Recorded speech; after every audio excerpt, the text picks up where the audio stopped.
Hey, what's up, everybody? BDO44 coming at you with another video. All right, so I made a NBA video giving you a rundown of the news. Now I think I'll just attach another video talking about Ja Morant's suspension specifically, since I've heard a little conversation about it, not a whole lot. Still early in the morning, the news is still trickling in. I just got lucky and woke up at the exact moment the news popped up, and I didn't realize that. But yeah, so as that news trickles in, I respond to it. I tell you guys, I don't really have a problem with Ja Morant getting 25 games. I thought he was going to get 50. Uh, when you're a repeat offender, because I don't know how offensive this actually is to everybody given the circumstances, but when they've already smacked you on the hand about something, that your team has smacked you on the hand about something, and the NBA has kind of stood off, you know what I'm saying, to a degree. He obviously, it's been said that he sat down with Adam Silver, told Adam Silver that he wouldn't find himself in that circumstance again, or circumstances such as these. And when you talk about repeat offender, we're talking about various incidences that have been reported, and probably a few others that have not been reported in regards to what the NBA's investigation was on Ja. But the point was, the ones that we knew about, him having these, holding a pistol up to his head, or a fake pistol possibly, never really knew what it actually was in regards to that.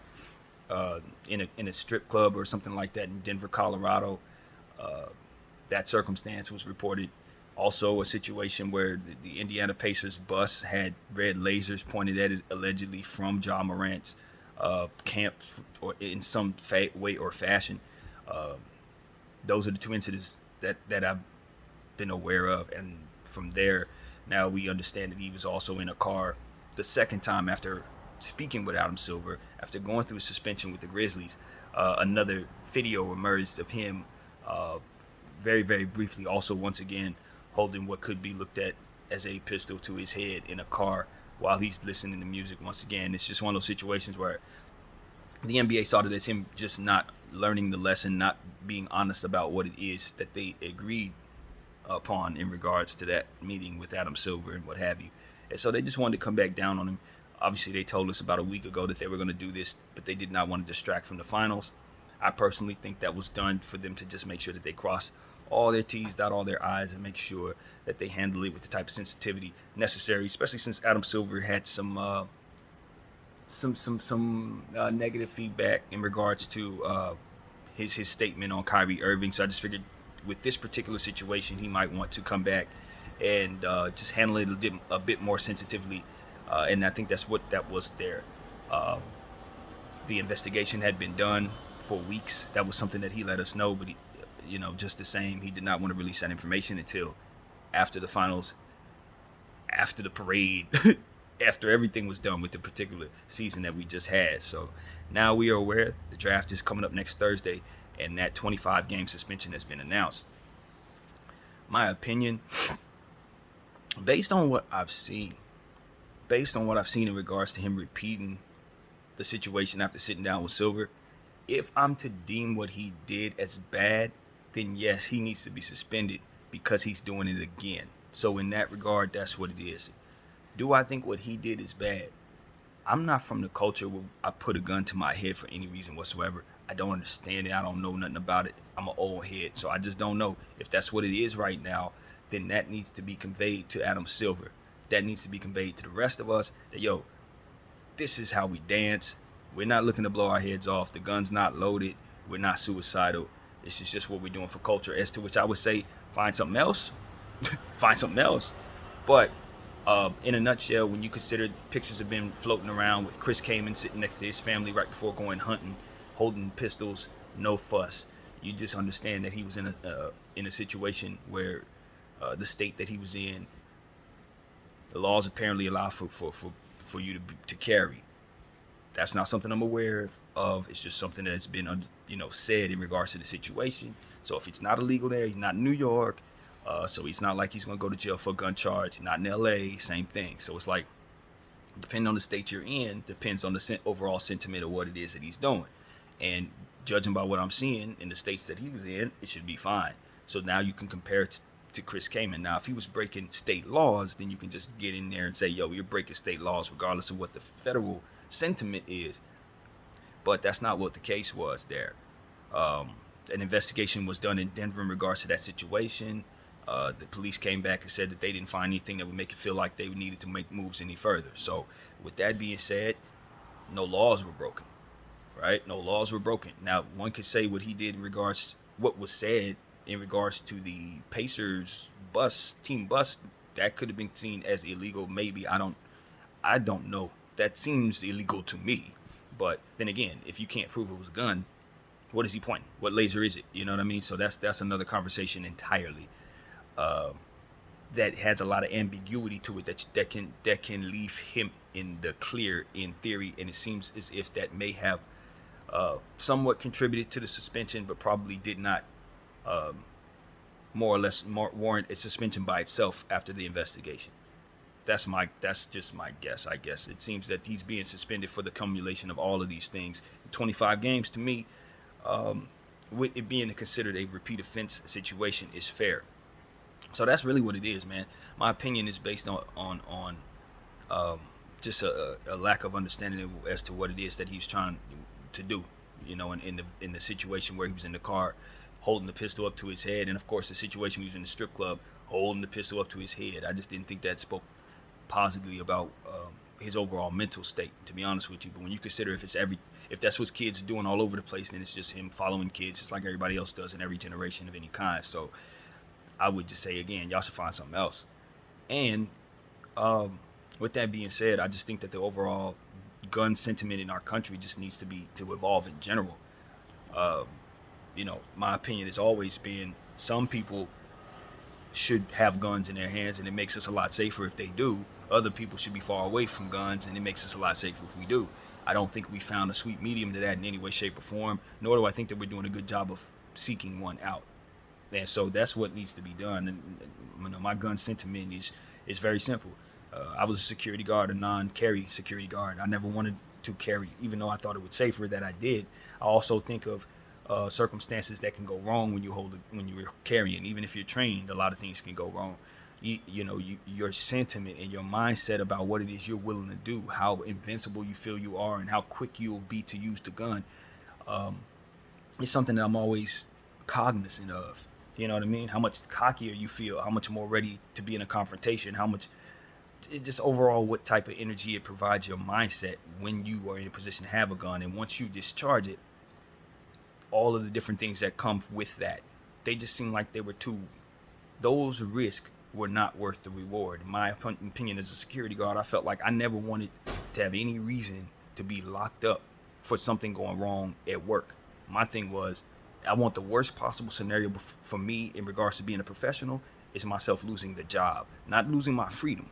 And so that's why I never wanted to be a carry security guard. But with that being said, there are circumstances that men find themselves in, women find themselves in, particularly protecting themselves in their homes, where it may be in your best interest to have one. But we've seen so many bad instances where children get a hold of those guns, accidentally, tragically happens. Those type of things can be prevented if the gun isn't there. So I'm kind of in the between, you know what I mean? I also understand people live lifestyles where it's too late to not have a gun now. I saw Boosie yesterday. His situation pretty sad. The federal government, picked him up right after his court case, I guess, went in his favor with the state. Immediately before he leaves the building, the federal government picked him up. And from what I understand, this stemmed from a gun charge. He was a 3-time offender, I guess you could say. And so that makes it so that his sentence with the federal government would be a mandatory of 15 years based on the fact that he was caught with a weapon after having these offenses in the past. So it's the type of situation where I say Boosie's a public figure.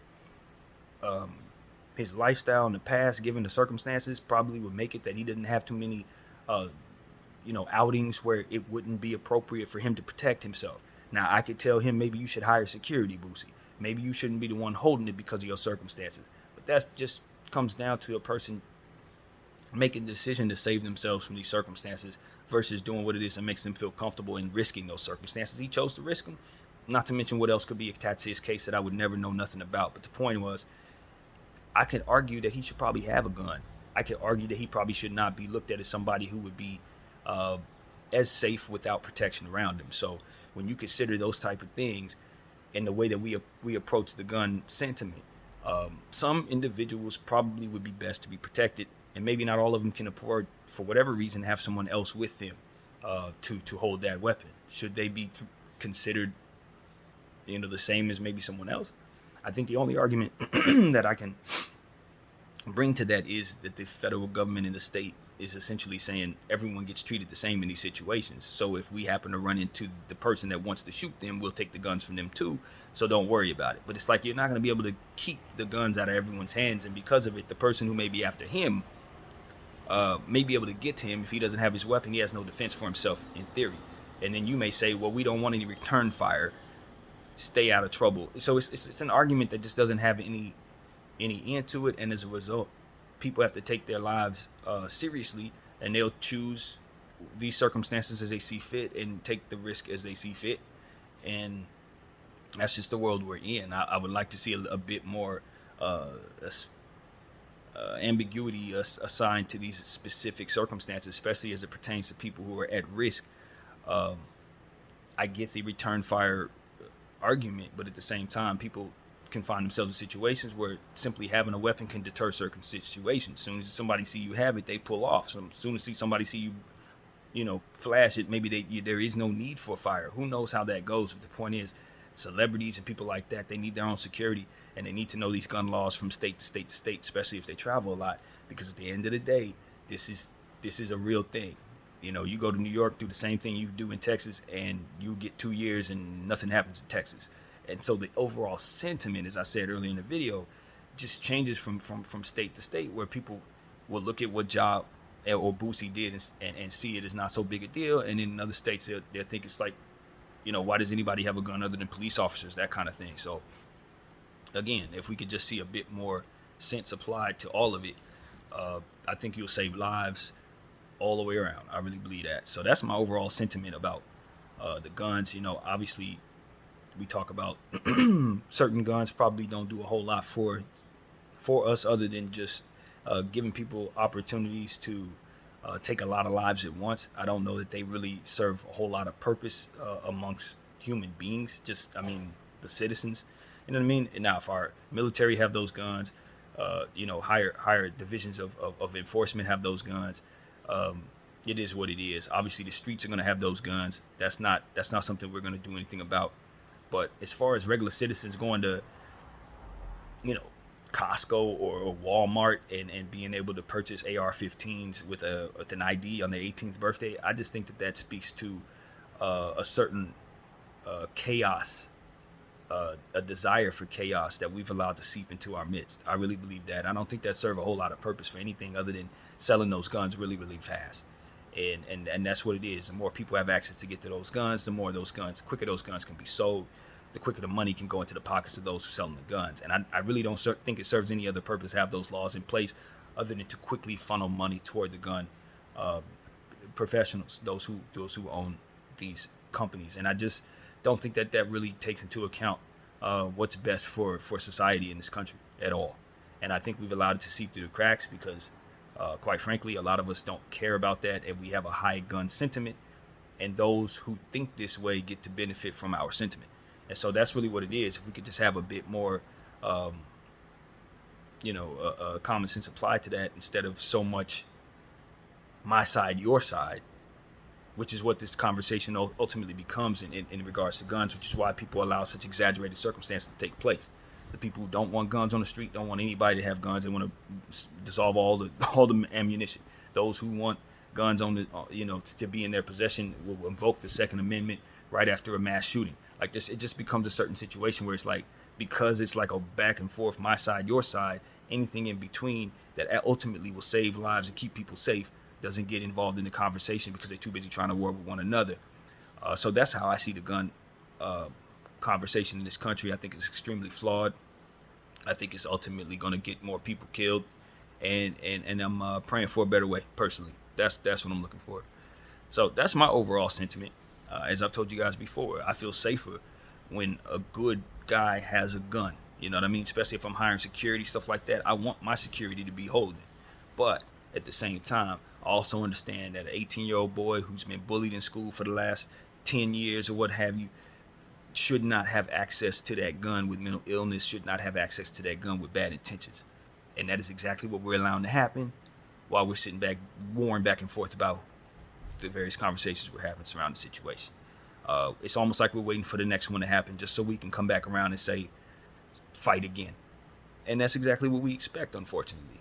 And hopefully, we're all being due diligent as we go about our everyday lives, particularly when we go to big events and things of that nature. Hopefully, security is being hired with mass shootings in mind, because this is what we've allowed to become culture in our country. And every single time one of these circumstances take place, we are giving yet another example to another sick soul of what it is that they can accomplish for themselves when they think this way. And so that's what goes wrong. We romanticize this energy while giving the news in a lot of the cases. And so that is what I know.